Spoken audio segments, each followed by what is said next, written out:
Zdravo, dragi Škorpije, dobrodošli u vaš horoskop za 2025. godinu. Ja ću na početku govoriti najbitnije stvari, a zatim konkretnije o kretanju planete kada je reč o vašem horoskopskom znaku. Dragi Škorpije, kada je reč o ljubavi, ovo će biti jedan lep period, imajući u vidu da se severni mesečev čvor nalazi u vašoj petoj kući u narednih godinu i po počeo od januara. Zaista ćete uživati u životu, lepim stvarima, romanse, ljubav, jedan predivan period za vas. Međutim, početkom godine, imajući u vidu da je retrogradna Venera, možda tu dođe do nekih turbulencija. Prvih nekoliko meseci, dakle do aprila meseca, očekujte izvesne turbulencije, dok je jedan pozitivan period od maja do septembra za sve vas. Dakle, ukoliko ste eventualno sami, možda ćete nekog upoznati, ukoliko živite u zajednici sa nekim, zaista jedan lep period za zajednički život. I također decembar, veoma lep mesec kada govorimo o ljubavi. Kada govorimo o poslu, do aprila meseca izvesna frustracija će se osjećati. Od maja do septembra meseca bit će dosta posla i zaista morate biti temeljni u svom poslu, imajući u vidu se tada Saturn nalazi u znaku Ovna, ali kada se Saturn nađe u znaku Ovna, to znači da ukoliko ste vi do sada ulagali u svoje znanje, ukoliko ste do sada ulagali u sebe, ukoliko ste sigurni u svoje znanje, da će vam doneti uspeh. Krajem godine, odnosno, rekli bih nešto malo ranije od sredine godine, od jula do novembra, neko putovanje u inostranstvu ili postoji mogućnost posla koji je povezan sa inostranstvom. Kada je reč o zdravlju, zdravlje će biti dobro, znači Škorpije su jake i otporne, ali pošto ćete dosta raditi u ovom periodu, iskoristite vreme za bavljenje sportom i ukoliko je moguće što više vremena se odmarajte. Ovo je bio ukratko horoskop za vaš horoskopski znak. Sada ću konkretnije govoriti o kretanju planeta. Ukoliko do sada niste pratili moj YouTube kanal, zapratite me. Ukoliko vam se bude svideo ovaj video, lajkujte ga, komentarišite ili podelite na društvenim mrežama. Ono što će definitivno uticati na sve nas početkom godine, to su retrogradni Mars i Venera, dakle prve 4 meseca bit će malo nekih turbulencija, a zatim imamo eklipse koje se dešavaju 14. i 29. marta u znaku Ovna, a zatim 7. septembra i 21. septembra eklipse u Ribama i Devici. Kako će se to konkretno odraziti na vaš horoskopski znak, zavisi od toga gde se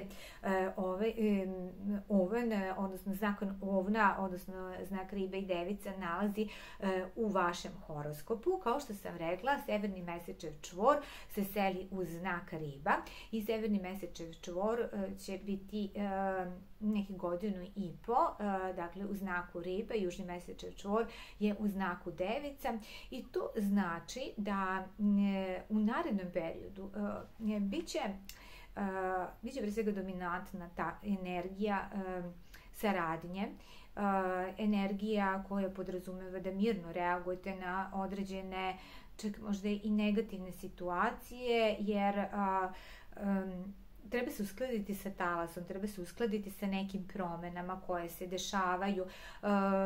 Takođe, ukoliko započinjete neki novi projekat, imate svoj posao, pa započinjete neki novi projekat, vaši saradnici, kada govorimo o ribama, one su iskrene saosećajne, dakle, moraju biti iskreni u želji, nameri, cilju, dakle, da dođe do realizacije tog projekta. Znači, oko sebe morate imati iskrene ljude koji su ubeđeni u realizaciju tih ciljeva.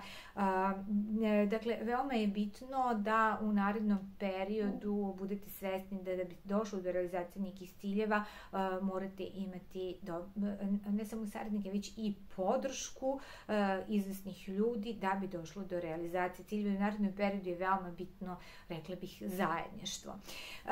Zatim, kada govorimo o 2025. godini, Saturn i Neptun ulaze u znak Ovna. Neptun je od 1. aprila do jula u znaku Ovna, a Saturn je u Ovnu od juna do septembra. To nam donosi jednu novu energiju, naravno sve zavisi od toga gde se ove planete konkretno nalazi u vašem individualnom horoskopu, ali definitivno donose lidere sa srcem, donose osobe koje su rekla bih dobre u svom poslu, osobe koje su radile na sebi i sad će u ovom periodu baš upravo doći do izražaja neke osobe koje imaju znanje i iskustva da jednostavno će prosperirati u ovom periodu. Jupiter se nalazi u blizancima do 10. juna, zatim ulazi u znak raka. Jupiter u blizancima, znači sreće kroz komunikaciju, donosi dosta komunikacije, dinamike.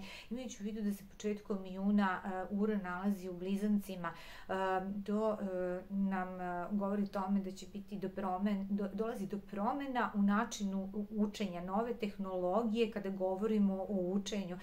Moguće da će se kardinalno promeniti sistem obrazovanja, način kako funkcionisanja sistema obrazovanja, znači neke nove tehnologije koje će biti primenjive u obrazovanju.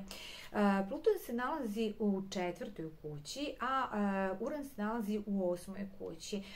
Ovo je jedan period transformacije, kada govorimo o vama, period transformacije nekog prostora u kom živite, neka transformacija vezana za porodicu, možda ćete promeniti mesto gde živite, možda ćete kupiti neku nekretninu, razmišljat ćete o prodaji nekretnine. Takođe, Uran u 8. kući može vam doneti uspeha ukoliko se bavite psihologijom, ukoliko se bavite astrologijom. Saturn i Neptun se nalaze u 6. kući. I kao što sam napomenula u ovom videu, ukoliko ste vi do sada ulagali u svoje znanje, ukoliko ste ulagali u sebe, ukoliko iza vas postoji dosta rada, iskustva, ovo je period kada ćete prosperirati. Ovo je period kada ćete definitivno, dakle, doći do izražaja. Ovo je period kada će se ceniti sve te kada će doći do izražaja osobe koje posjeduju znanje.